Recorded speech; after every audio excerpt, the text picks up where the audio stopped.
हुकूमत और अपोजिशन के अंदर कुलभूषण जाधव के केस को लेकर मामला उठा हुआ। साथ ही साथ कुछ डेवलपमेंट्स और हैं। जब पाकिस्तान ने सीज़ फायर किया है भारत के साथ, इस बीच में भारत ने लाइन ऑफ कंट्रोल के साथ साथ कुछ 8000 ज़ेरे ज़मीन कंक्रीट के बंकर्स तैयार कर लिए हैं। बहाना वो ये बना रहे हैं कि अपनी कम्युनिटी को बचाने के लिए हम बंकर बना रहे हैं। कुछ कम्युनिटी बंकर्स हैं जो पब्लिक के अंदर उन्होंने बनाए हैं, आबादियों के अंदर, लेकिन ज़्यादातर लाइन ऑफ कंट्रोल के करीब वो बंकर्स बना रहे हैं।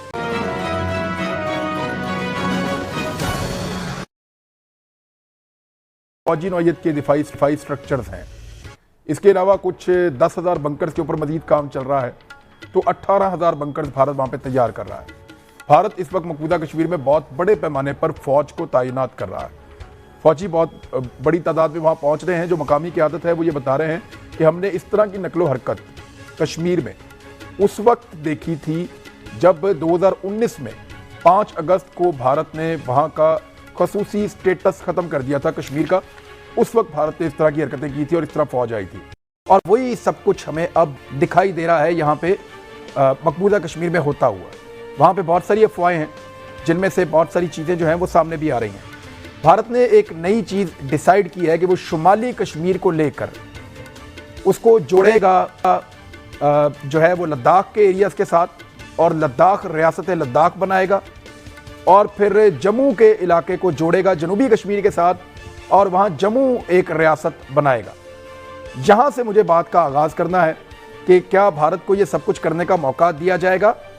क्या पाकिस्तान खामोश रहेगा, या पाकिस्तान सिर्फ एहतजाज करेगा, थोड़ी देर धूप में खड़ा हो जाएगा और ये दावा करेगा कि हम कश्मीरियों का मुकदमा लड़ रहे हैं, हम कश्मीरी भाइयों को अकेला नहीं छोड़ेंगे, या अमली तौर पे पाकिस्तान को कुछ करना पड़ेगा? देखिए, ये 3-4 डेवलपमेंट भारत से रिपोर्ट हुई हैं और अब इनकी तस्दीक भी हो रही है। भारतीय मीडिया बात चीज़ों पे चुप है, लेकिन कश्मीर मीडिया उसको रिपोर्ट कर रहा है। इनमें सिवाय टाइम ज़ाहिर करने के और बयानात देने के और इसके अलावा मुख्तलिफ किस्म की जो स्ट्रेटेजिक बातचीत करने का, और तो हमने कुछ नहीं किया। बात हम जैसे लोग जो इन्होंने ये देखे हुए हालात है, मैं पहले दिन से आपसे कह रहा हूँ कि ये पाकिस्तान के ऊपर ओनस था कि जो स्टेटस को उसने पेश कर दिया था आपके पास एक फेट अकम्पली 5 अगस्त 2019 को, उसको अंडू करने के लिए हमने यूएन में तकरीरें की, बहुत अच्छी बात है। उसके बाद हमने बड़े बड़े मंसूबे बनाए, अच्छी बात है। दुनिया कश्मीरियों पे जुल्म होते देखती रही, बात थी, हो गई। हमने अब बताया ना कि मैं तो आज तक इस बात पे हैरान हूँ कि चाहे हमारी जो डिप्लोमेटिक ऑफेंसिव होना चाहिए था वो कहाँ पर है, हमारी जो फॉरेन पॉलिसी ने इसको लेके चलना था वो कहाँ पर है, और वो तो एक जगह पे छोड़ के पिछले दिनों जो सिक्योरिटी सेमिनार हुआ है इस्लामाबाद में, उसकी जो बातचीत के मुख्तलिफ जो अंदाज सामने आए हैं, हमने सिर्फ इस हद तक तो उनका साथ दिया है कि ठीक है कश्मीर के हम ये कर देंगे तो कश्मीर का वो कर देंगे। कश्मीर के लिए पहले दिन से अगर किसी को कोई शक था तो दूर हो जाना चाहिए था हमारे लिए। Kashmir as a piece of land Bharat चाहता है, और वो सिर्फ, मुझे तो जिस हद तक ये यकीन है कि मैं इस वक्त हूँ और मैं बात कर रहा हूँ आपके साथ, मुझे इस हद तक यकीन है कि भारत ना सिर्फ ये इस यहाँ पे कश्मीर को खत्म करने के दर पे है, जिस तरीके से फलस्तीन में किया जा रहा है इज़राइल के जरिए। दूसरी चीज है कि इसके बाद उसका नेक्स्ट स्टेप भी है, उसके बाद एक नहीं 2-3-4 स्टेप्स हैं उसके बाद। उसके लिए कोई पेशबंदी आपने की है कि बल्तिस्तान में कैसे होगा, ये कैसे होगा? क्या हमने ये फैसला कर लिया कि हम इस तकसीम को इस वक्त मान लेंगे और फिर भारत इससे आगे चलेगा? क्योंकि भारत ने यहाँ रुकना नहीं है। इससे पहले आपने जिक्र किया कि वो लद्दाख को अलहदा करने जा रहा है, जम्मू को अलहदा करने जा रहा है, फिर वो शायद पंडितों को कश्मीर वैली में भी कुछ उनको बसाएगा वहाँ पे, और उसकी डेमोग्राफिक को भी चेंज करने की कोशिश करेगा। मैं कोई बहुत बड़ा दावा तो नहीं करता, लेकिन ये ज़रूर कह सकता हूँ कि अगर पिछले 10 साल की मेरी राइटिंग्स आप देखें तो ये नक्शा पहले दिन से लेके आज तक मैं यही आपको बता रहा हूँ कि भारत ये करने जा रहा है। अब हम तो बहुत छोटे लोग हैं इस काम के अंदर, बड़े बड़े पॉलिसी साज, बड़े समझदार लोग बैठे हुए हैं। अच्छा, फिर उसके बावजूद इतनी इंटेलिजेंस के साथ ये पता लग जाना चाहिए था कि 5 अगस्त को क्या होने जा रहा है। अगर ये भी इंफॉर्मेशन थी कि 5 अगस्त को क्या होने जा रहा है, और 5 अगस्त को जो हो गया वो जब हो गया, अब उसको भी 2 साल होने को आ गए हैं, तो पाकिस्तान ने उसके बाद क्या कर लिया? सवाल ये पैदा होता है कि हमारा जब ये एक डिज़ाइन बन रहा था कि इंडिया क्या करेगा और किस तरीके से करेगा, क्योंकि उसने जो उसकी हदूद थी, उसने उन हदूद को अपने अंदर जम करना ही करना था। क्योंकि जब उसको ये रियलाइज हो गया था कि पाकिस्तान अब जंग नहीं करेगा, जो ही आप न्यूक्लियर बने आपने कहा कि हम जंग नहीं करेंगे, हमने अब जंग खत्म हो गई, इस खत्ते से जंग खत्म हो गई। वो तो आपने खुद उनको सबक सिखा दिया कि जंग अब नहीं हो सकती।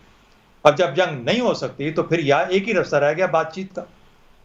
जब आप बातचीत करने के लिए भी तैयार नहीं है और उनके कंट्रोल में है, वो जब चाहे बातचीत करें, जब चाहे ना करें, जब चाहे अपनी मर्जी की बातचीत करें, और आप खुद नाराज होकर यहाँ बैठ जाएं कि हम तो बातचीत नहीं करेंगे क्योंकि हमारी तो बड़ी इज्जत और गैरत और बड़े हम और कश्मीरियों के साथ ज्यादती हो रही है। तो ना आपके पास फॉरेन पॉलिसी थी, ना आपके पास डिप्लोमेटिक ऑफेंसिव था, ना आपके पास मिलिट्री ऑफेंसिव था, ना आपके पास कोई डिजाइन था, ना आप बातचीत करने के लिए तैयार थे। आप नाराज होकर बहू की तरह घर में बैठे हुए थे और घर आम चले जा रहा था। अभी 2 साल से हमने 5 अगस्त से शोर मचाया हुआ है कि ये बड़ा जुल्म हो गया, बड़ा जुल्म हो गया, हमने बिल्कुल बात नहीं करनी। सबसे पहले रिवर्ट करे 5 अगस्त का, भाई नहीं करता, नहीं किया, करेगा भी नहीं। उसने रोक लिया है। आपने बंकरों का जिक्र किया, उसने वो लद्दाख को भी अलहदा कर रहा है, वो जम्मू को भी अलहदा कर रहा है।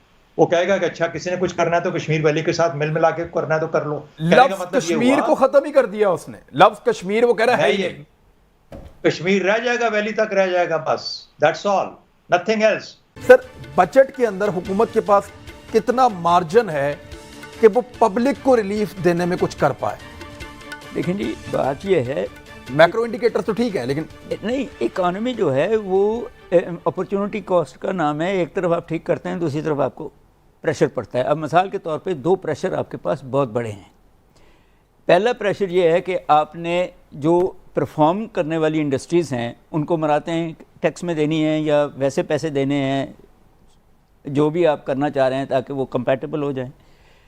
दूसरी तरफ प्रेशर ये है कि आपने जो है अब आवाम के जो वो हैं क़ुव्वत ख़रीद को बढ़ाना है, उस पर भी कहीं ना कहीं टैक्स आपको अगर कम नहीं कर रहा है, जो मेरा ख्याल था कि 10% पे सेल्स टैक्स ले आएंगे।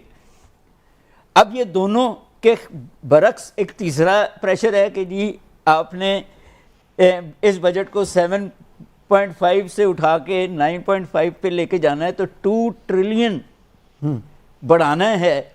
इस दफ़ा भी जो आपको इकट्ठा हुआ है वो इनडायरेक्ट टैक्स से हुआ है, वो पूरा आ गया।